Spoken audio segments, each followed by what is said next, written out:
अड़हुल के फूलावा के गुथी लहार हो चला न सखी हाली हाली,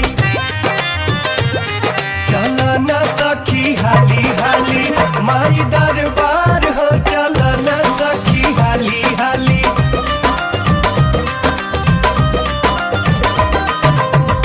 अड़हुल के फूलावा के गुथी लहार हो चला न सखी हाली हाली।